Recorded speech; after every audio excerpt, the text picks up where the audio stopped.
Menyikapi kejadian kemarin di Tasikmadu, Karanganyar, ketika ada segerombolan orang yang tidak beradab, segerombolan orang yang tidak bertanggung jawab, dan segerombolan orang yang tidak punya rasa peri kemanusiaan.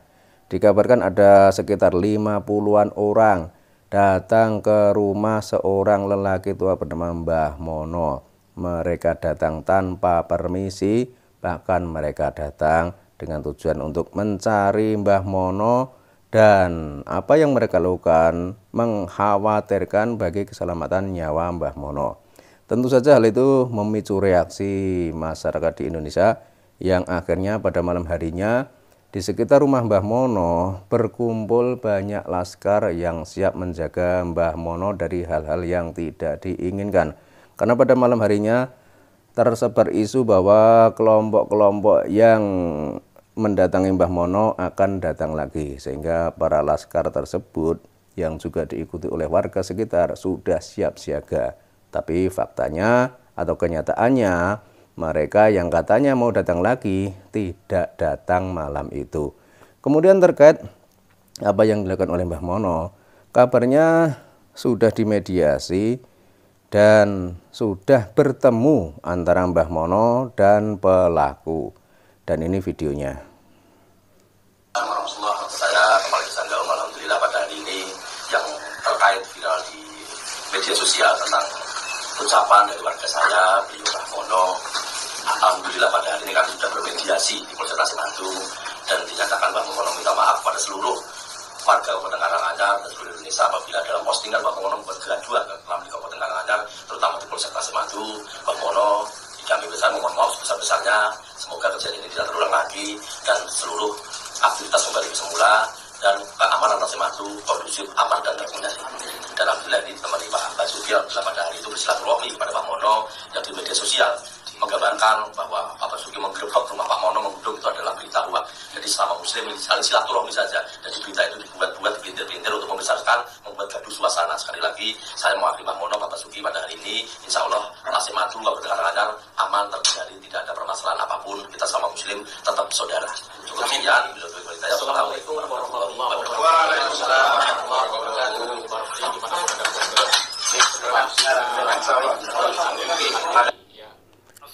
Menurut kabar yang beredar, orang yang bicara tadi adalah Kepala Desa Tasikmadu. Namun ada dua hal yang harus digarisbawahi dan harus diperhatikan. Pertama, dia mengatakan bahwa Mbah Mono sudah meminta maaf karena membuat kegaduhan. Ini maksudnya bagaimana?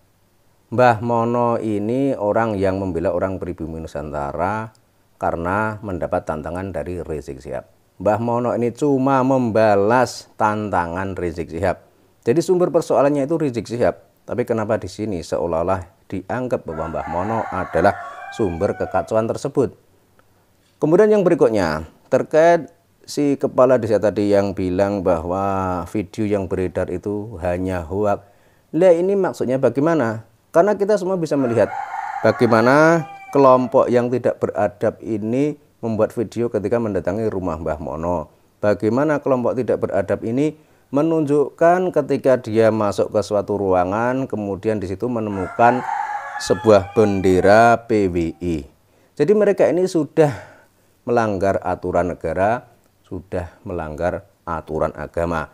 Mereka datang tanpa permisi, mereka datang ke rumah orang dengan tujuan yang tidak baik. Jadi harusnya di sini sikap si kepala desa ini bukan malah menyalahkan warganya, tapi harusnya membela dan melindungi warganya. Karena di sini yang menjadi target adalah Mbah Mono. Tapi kenapa seolah-olah Mbah Mono ini adalah orang yang bersalah? Kemudian terkait apa yang dilakukan oleh saudara-saudaraku anggota PWI, kemudian dari LS, kemudian dari PGN, memang seharusnya Anda semua bersiap siaga dan mengantisipasi hal-hal yang tidak diinginkan. Dan sebaiknya Anda berfokus di pos masing-masing. Yang di Karanganyar fokus di Karanganyar, yang di Klaten fokus di Klaten, yang di Banyumas fokus di Banyumas. Karena apa yang mereka lakukan memang terkenal licik dan lihai.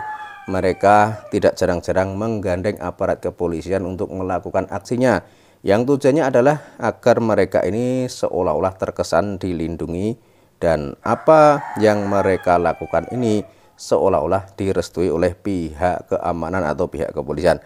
Padahal faktanya tidak demikian, sebab mereka ini justru memanfaatkan pihak kepolisian dan memanfaatkan pihak Koramil untuk melakukan aksinya. Kemudian berita berikutnya adalah terkait Mbah Mono tadi. Jadi mereka ini segerombolan orang tadi setelah mencari Mbah Mono di kediaman Mbah Mono tidak ketemu, mereka ini kemudian melaporkan Mbah Mono ke kepolisian. Padahal Mbah Mono ini hanyalah membela diri, membela bangsa, membela negara, membela para kiai, membela para pejabat negara dari hinaan Rizik Syihab. Tapi di situ Mbah Mono justru malah dilaporkan oleh segerombolan orang yang kabarnya ada sekitar 50-an orang. Dan disinilah harusnya pihak kepolisian bersikap tegas. Karena bagaimanapun juga yang menjadi target atau yang menjadi sasaran itu adalah Mbah Mono. Jadi Anda jangan malah berpihak kepada kelompok yang membuat onar tadi. Ini harus ditegaskan. Kemudian terkait tentang apa yang sering mereka lakukan, trik dan caranya memang rata-rata sama. Mereka sebelum datang ke lokasi menuju target yang dituju, mereka akan menghubungi pihak kepolisian setempat. Kemudian nanti pihak kepolisian biasanya akan menghubungi orang yang akan ditarget oleh kelompok tersebut. Ketika itu harusnya pihak kepolisian bersiaga di tempat atau di rumah yang menjadi target gerombolan tersebut. Tapi kadang-kadang yang terjadi di lapangan adalah justru pihak kepolisian membersamai kelompok tersebut, sehingga kesannya pihak kepolisian membackingi mereka. Padahal faktanya tidak demikian. Padahal sebenarnya pihak kepolisian ini justru sedang dimanfaatkan mereka. Sebagai contoh misalnya kejadian beberapa waktu lalu ketika Bahar Smith dan gerombolannya mendatangi kediaman Kiai Haji Imaduddin Usman Al-Bantani. Kita masih bisa menyaksikan videonya bahwa Bahar Smith justru malah ngobrol dan ngopi dengan beberapa anggota polisi. Dan di situ dikesankan bahwa pihak kepolisian berada di pihak Mbak Alwi. Padahal faktanya justru pihak Mbak Alwi ini sedang memanfaatkan pihak kepolisian. Dan ini harusnya menjadi perhatian bagi bapak-bapak polisi, bagi bapak-bapak tentara, bahwa marwah polisi dan marwah TNI itu sangat berharga. Jadi jangan sampai pakaian dan citra Anda dengan melakukan hal-hal seperti itu akan menjadi sesuatu hal yang tidak baik di negeri ini. Artinya harusnya Anda itu bersikap yang tegas, jangan mau dimanfaatkan oleh kelompok-kelompok yang sudah nyata-nyata membahayakan bangsa ini, yang sudah nyata-nyata merugikan negara kesatuan Republik Indonesia.